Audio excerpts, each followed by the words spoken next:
E são detalhezinhos que Que isso é um pegam. ponto legal. A gente falou de influenciador, e assim, talvez seja um público bem específico. Mas, no geral, a maioria das pessoas não é influenciadora de grande porte. Todo mundo é um Exato. micro-influenciador, mas não né, de grande porte. Se a gente for ver os erros, quais são os Nossa. principais erros que você sente no dia a dia que as pessoas cometem quando a gente tá falando de branding pessoal? Um dos erros que eu fico assim chocada, não acredito, é a pessoa falar de um assunto que ela não conhece. Tá. Então ela chega e fala, não, porque eu vou levantar de manhã, Olha. vou fazer aqui, né, psicológico. Eu tenho uma ex-aluna que falava sobre psicologia. E ela não é formada nisso. Então, e por isso que é muito importante a gente olhar as fontes. Uhum. Porque como é que eu vou, né? Ela tá falando do que ela acha, do que a vida é assim, que a coisa... E coloca algumas coisas na cabecinha das outras pessoas que não são verdades. Sim. Isso é muito perigoso. Acho que o grande diferencial deste profissional que vai construir uma marca realmente, gerenciar uma marca diferenciada, é aquele que realmente entende do assunto e se torna cada vez melhor sobre o assunto. Eu tenho uma frasinha que é bobinha, mas é cada macaco no seu galho. Sim. Eu, por exemplo, dou consultoria, mas eu não sou designer para criar uma identidade visual. Eu sento com o profissional na mesa e discuto a conceituação, Uhum. mas nunca vou desenhar, não é a minha praia. Sim. Não sei disso, não estudei para isso. Né? Fazer uma comunicação. Estou lá lançando produto com o cliente, eu chamo a minha agência de publicidade. Sim. Olha, vai fazer isso. Eu quero fazer trabalho nas redes sociais, eu vou contratar alguém que entenda muito do assunto. Eu sou a pessoa que dá consultoria, mas sou a agenciadora. Eu conecto as pessoas para fazer o produto acontecer. Sim. Então, isso é importante. E essa é uma das coisas que mais me incomodam. Ou seja, a pessoa se formou, já se acha PhD no assunto. Sim. Não. Você ainda tem um tempo para chegar lá. Calma. Não Sim. vai falar de coisas ainda que você pode comprometer outras pessoas. E você pode até prejudicar outras pessoas. Esse é um ponto, né? Então, isso que é a regra número 1. Para mim, a regra número 1 do brand pessoal é conteúdo. Perfeito. Se você é um advogado, médico, não parou. Eu me formei em 2000 e... Estamos em 2023. Eu me formei em 2010, de lá para cá, e aí? Acabou, meu amor. O mundo mudou. Sim. Se você não acompanha, você tá fora. Né? Quando eu avalio, por exemplo, trabalho de TCC, Sim. já olho lá nas referências. Você pegou um livro do COP 2006. O COP acabou de lançar um livro em 2018. Tá na 15ª edição.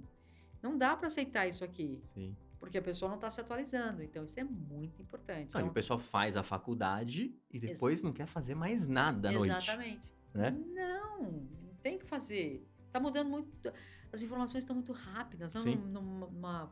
É o nosso mundo, né? Essa globalização, não é? Mas nós estamos numa globalização pequenininha. O mundo está ficando cada vez menor. Porque eu estou aqui no Brasil, amanhã posso estar na China, nos Estados Unidos, em função do meu trabalho. Então, assim, e a velocidade disso é muito rápida. Então, está mudando muito. Né? Se você, na nossa área de internet... Loucura, né? Nossa, metaverso, inteligência artificial, não sei o quê. De repente já vem... Agora tem o chat... Sim. Percebe? As coisas estão mudando muito rápido. Não, e um ponto importante, até fazer uma correlação com o chat GPT, né? A gente começou a usar na agência em várias coisas, mas assim, a gente está usando muito também para aprender, né? E o chat GPT, ele consegue te convencer de coisas que estão completamente erradas.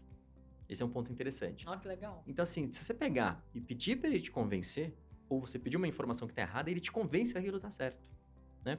E partindo para o profissional, como você falou, se a profissional não tem a capacidade de falar que não sabe, que eu acho que é uma coisa muito importante pro profissional, Exato. mas a pessoa tem a capacidade de passar essa informação como se fosse verídica, ela vai virando uma bola de neve, né? Principalmente quando vem da empresa. Exatamente. Por isso que eu falo, acho que uma das características mais importantes na funcionário hoje, quando não sabe, falar que não sabe.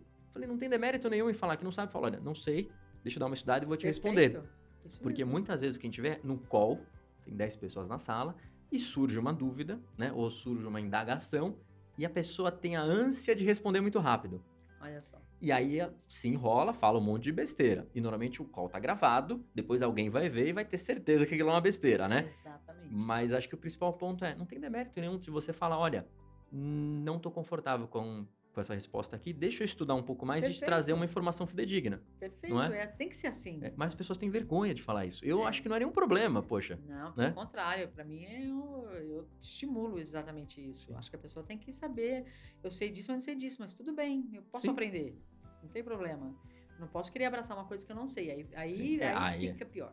Porque, por exemplo, tem casos, por exemplo, na empresa mesmo, a gente foi fazer um call em inglês, e tinha um funcionário que colocou no currículo inglês fluente. Então, se tá em inglês fluente, você imagina que a pessoa vai fazer inglês fluente, né? Exatamente. Talvez tenha sido uma falha nossa não ter testado essa pessoa antes, mas no call a pessoa se enrolou toda e deu para perceber a enrolação até um ponto que a pessoa resolveu falar que a conexão deve ter colocado no secador ali, conexão tá ruim, desligou. Literalmente, né? Caramba. Então, assim, também tem esse ponto. Ou seja, como marca pessoal, você tem que colocar o que você sabe e o que você não Verdade. sabe.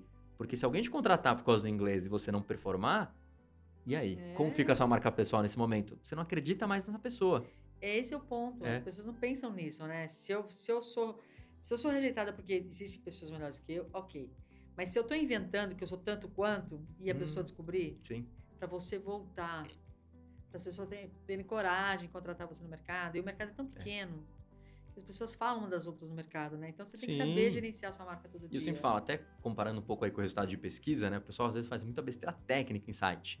E eu falo, para cair é rápido, para subir é difícil. Exatamente. E a mesma coisa para marca pessoal, ou seja, você tem uma situação que em alguns casos você vai lá e demorou para construir aquela imagem. E aí você faz uma besteira, você cai e você vai ter que demorar de novo para conseguir subir aqueles degraus. Exatamente. E você vai ter que investir muito Exato. para voltar onde você estava. Uhum. Esse é um ponto, né? E tem uma característica que eu acho que é uma coisa que eu quero deixar, duas coisas muito importantes. Uma é saber administrar sua conta bancária. Isso faz parte do brand pessoal. Mas o que tem a ver? Tudo. Uma pessoa que sabe guardar o seu dinheirinho, sabe? Tô ganhando R$1.000, guarda R$20, guarda R$50, tô ganhando 2.000, vai guardando gradativamente, para que você possa ter na sua conta bancária um momento que né, por exemplo, pandemias, as pessoas ficaram assustadas, né? Muitos perderam emprego. Então, assim, se eu estou com a minha conta bancária, que ela me segura durante 2 anos, eu vou trabalhar melhor, eu vou ficar melhor dentro da empresa, eu vou trazer uma qualidade de conteúdo muito melhor, porque eu estou pronta. E não tem nenhum problema. Se eu for mandada embora, eu estou segura. Se eu tiver que me posicionar, esse é outro ponto, porque às vezes você tem que se posicionar também na empresa e tem que ser, olha, chega, acabou, nosso casamento acabou. Vou para uma outra empresa e ponto. Por quê? Porque você está resguardado lá atrás. Isso é importante, guardar. As pessoas não pensam no futuro, né? Quantas pessoas hoje estão vivendo uma aposentadoria e estão conseguindo sobreviver? Que é triste, né? Porque nós estamos no Brasil. Eu sempre falo, gente, vocês não têm nenhuma chance, vocês não têm vocês não têm nenhuma confirmação que vocês vão ter uma aposentadoria um dia no Brasil. Sim. Do jeito que as coisas estão indo, Fato, o negócio está complicado.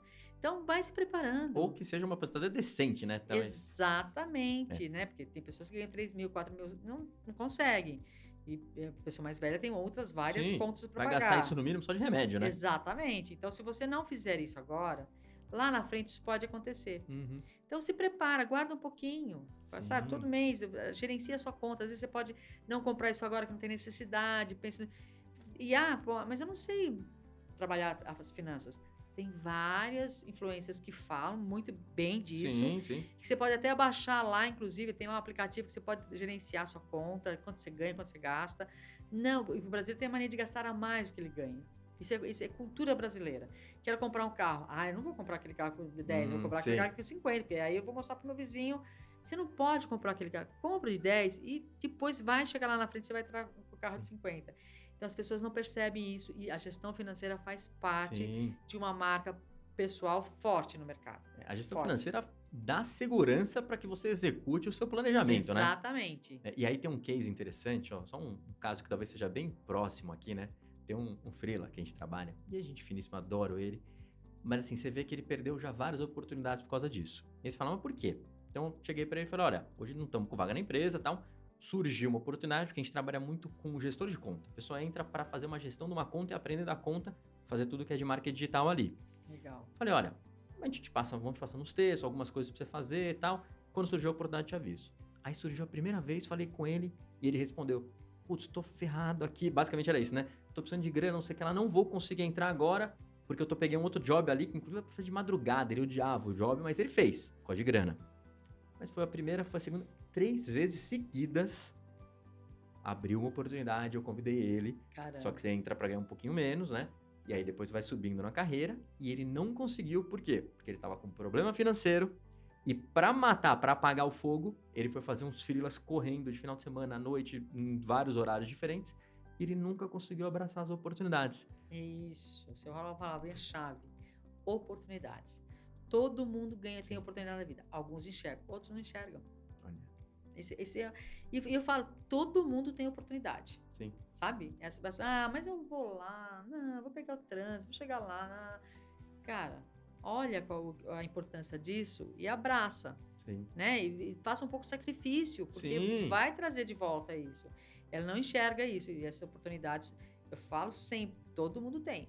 Uns enxergam, mas quem enxerga? Aquele que está constantemente aprendendo, lendo, Sim. com um repertório bacana. Eu sempre falo que a nossa cabeça é a nossa fábrica, né? Tem que trocar o óleo, Com senão ela certeza. para. Tem que trocar o pneu, senão o pneu fica careca. Então, é uma coisa que você tem que fazer constantemente, Sim. né? Então, a gestão financeira é uma coisa muito importante. E a outra tá se falando muito no mercado, né? Tem palavra em inglês, porque o inglês fica mais chique, Sim, né? fica sem mais The bonito. lifelong learning, ou seja um eterno aprendiz, não importa a sua idade, Sim. tem que estar sempre no... Eu lembro que eu vi uma entrevista com Peter Drucker, que era papa da administração, não está mais entre a gente, mas ele estava com 87 anos e ele falou para a sobrinha dele, estou defasado em estatística. Vou fazer um curso.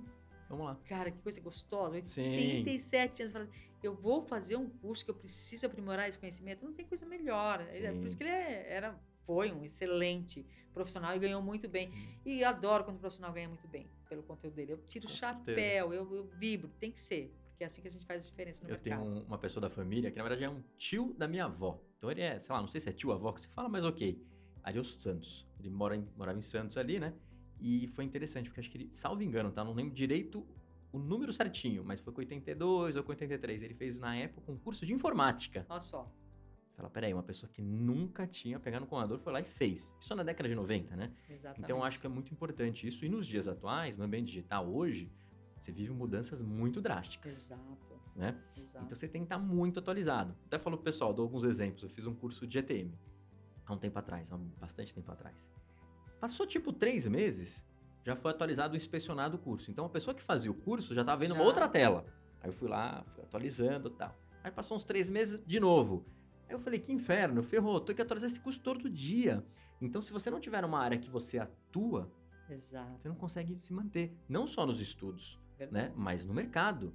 Sem e esse é um dúvida. ponto importante. Eu acho que o marketing digital começou bem abrangente, só que agora ele vai indo para um ramo de especialização que, se você quer mexer, sei lá, como business manager no Facebook, e você não tiver no dia a dia mexendo naquilo, ferrou. Eu mesmo, a gente lá na agência é muito focado em marketing orgânico, né? Então, vamos se posicionar no Google, vamos criar conteúdo e assim por diante. Então, a gente não é focado em anúncios. Mas a gente sabe fazer anúncio, já fiz anúncio bastante. No comecinho eu entrei no Facebook, e eu lembro que depois de um tempo que eu entrei, fiquei, sei lá, 2 anos sem fazer anúncios, basicamente. Tive que entrar um dia por causa de um cliente que perdeu a senha, precisou refazer uns anúncios, o profissional não tava lá, beleza, vamos ajudar o cara. Eu apanhei que nem criancinha para conseguir encontrar o caminho, porque o negócio ficou extremamente complexo. Ou seja, mudou muito. Então, às vezes, talvez passa 3 meses e você não sabe mais mexer numa ferramenta. Exatamente. Por isso que você tem que estar sempre buscando novos conhecimentos. Sim. Não tem jeito, porque está mudando tudo muito rápido. Sim. Até cansativo, na verdade, né? Sim, porque com certeza, né? Você imagina, eu sou professora universitária, né? Eu dou aula na pós-graduação, eu tenho que rever sempre os slides. Sim. Porque está mudando tudo, não adianta ficar parada, né? Não, mas a gente dá aquele... Não dá mais para dar aquele slide. Você pode até dar alguns exemplos, trazer algumas teorias que ainda permanecem, mas você tem que ver que está mudando, você tem que colocar coisas novas, não tem como. E aí é um caso até curioso, no caso que a gente fala de SEO, a gente sempre dá aula de marketing de busca, né? E no caso de marketing de busca, você está se atualizando conforme o mecanismo padrão que é o Google, que atualiza muito. Então, o que eu fazia? Eu deixava para atualizar os slides 2 semanas antes de começar uma aula. Por quê? Porque se eu fizesse antes, eu nunca ia ter a certeza que aquilo ia estar fidedigno para a aula. E é muito curioso, porque acho que 1 ou 2 vezes que aconteceu isso, eu falar, não, peraí, acho que dá para atualizar agora, atualizei. Chegou 2 dias antes, eu tive que atualizar. Tudo, porque mudou radicalmente alguma informação. Eu lembro até hoje, quando o Google colocou o Coronavirus, tinha uma aula também na sequência, e assim, eu já tinha atualizado os slides. E ele fez a publicação, sei lá, 2 semanas depois, eu atualizar quase no dia da aula. Eu falei, puta, e agora? Vou dar uma aula defasada para a turma? E aí você tem que atualizar. Então, você tem que estar sempre ali a par do que está acontecendo, né? E o aluno também, hoje, ele está na rede social. Se você chegar lá com material que está defasado de 24 horas... Ele pega na hora. Exatamente. Na hora. Porque você tem alunos que são muito bons também, né? Sim, mas é importante isso. Ou seja, então hoje dar aula também é uma dificuldade, porque você precisa assimilar o conteúdo para passar. Então, por exemplo, o ChatGPT. Tem usado, Márcio, o ChatGPT ou não? Já comecei. A gente começou a usar, no ano passado, basicamente. E depois, na agência, no final do ano, a gente já estava implementando e treinando a turma, né? Mas é muito curioso, porque para eu entender direito como que eu podia usar, o que que eu fiz? Eu fiz um trabalho de basicamente uns 45 dias eu fazendo. Então eu fazia post, fazia conteúdo, fazia roteiro nele para legal. poder treinar outras pessoas. Mas demorou 45 dias ali, As pessoas né? não entendem que isso é um É, processo. e eu falei, cara, e se eu tivesse dar uma aula sobre isso, como que eu ia fazer para dar uma aula sobre isso em tão pouco tempo? E aí a gente vem para um outro conceito, que é, quando o ChatGPT explodiu, 48 horas depois, eu vi gente que tá vendendo curso de ChatGPT. E aí eu falei, tem coisa, porque não é possível que eu tô aqui apanhando, eu tô no segmento para entender como E a pessoa em funciona, 2 fazendo o dias. teste, em 2 dias tem um curso pronto com 12 aulas. E aí, lógico, eu fui entrar no curso, eu entrei, eu pago uns cursos para ver como são esses cursos, e você vê que é um monte de groselha. O cara não fez o dever de casa, tá? Então tem muito curso ruim no mercado, que tem que tomar um Exato. pouco de cuidado, tem muito Exato. paraquedista. E aí, É isso voltando que na eu marca falo. pessoal, tem a marca É, pessoal para você, mas você também tem que olhar a marca pessoal do outro. Falar, peraí, o cara tá dando um curso de ChatGPT. O que ele fez para dar esse curso? isso. Ele tem aqui um histórico aqui, ele manja de ciência da Vamos computação, avaliar essas fontes aí direitinho. ele já tem um curso de machine learning, né? Ou não, ou ele simplesmente resolveu escrever sobre esse assunto porque tá na moda. Exato. E esse é um ponto Exatamente. importante, né? Que eu Exatamente. acho que é uma coisa legal do branding pessoal. Ou seja, quando você vê uma pessoa que é consistente, por exemplo, você, Márcia, você fala de branding Exato. há muitos anos. Verdade. Então, assim, quando você, pelo menos eu, né? Eu lembro de branding, eu penso na Márcia, né? Muitas vezes no portal, no infobranding. Exatamente. Então, assim, você acaba lembrando disso. Então, a consistência te gera também aumentar a visibilidade. Exatamente.